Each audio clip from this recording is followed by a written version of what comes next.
If I were to go up to 5 people in this room and ask them what they wanted to be when they grow up, they would probably all tell me the same thing: happy. And don't get me wrong, that's not a bad thing. In fact, I don't blame them. One of the largest circumstances of the human condition is to desire a state in which everything is in total equilibrium, a state in which everything is in its place. The scale is only straight when happy and sad coexist, so don't spread yourself too thin. Carry depth within you.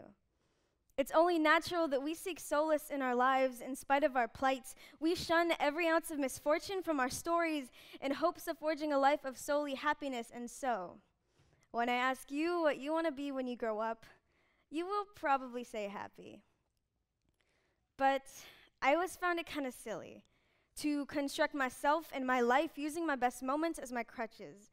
For a while, I didn't realize you don't always need to be happy to feel whole, and you most definitely do not need to feel inclined to pry happiness from skin that's dried out, believe me.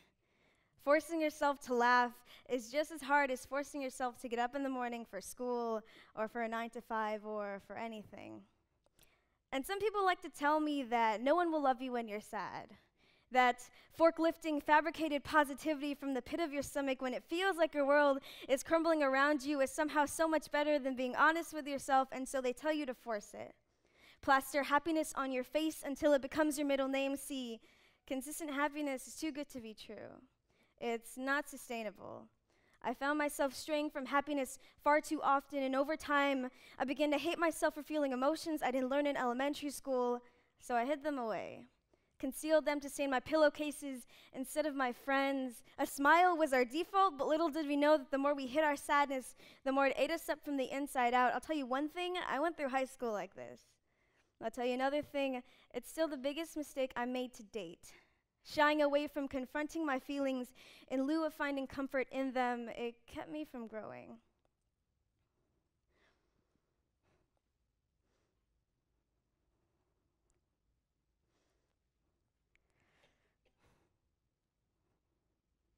And I'm not saying that you can't be happy, but when you lose the authenticity and find yourself laughing for the sake of putting your feelings on hold, happy can wait.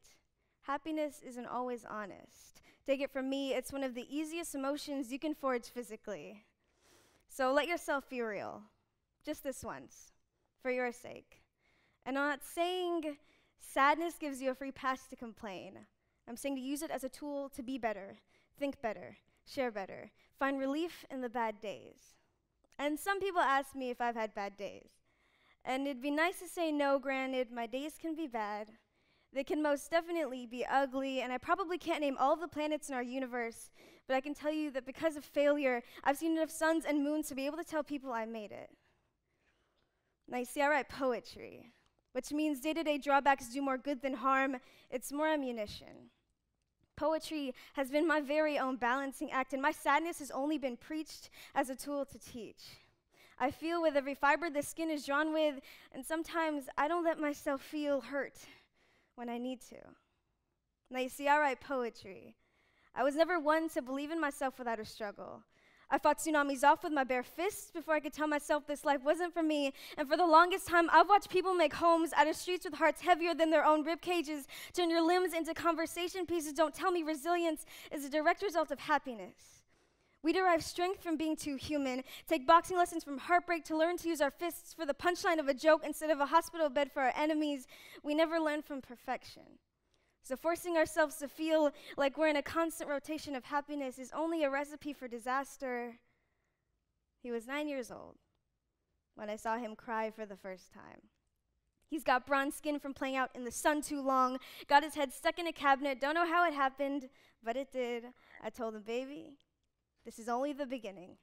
You're gonna get your head stuck in a lot of cabinets. And he looks at me, and I at him, and I realize sometimes tears say a lot more than laughter.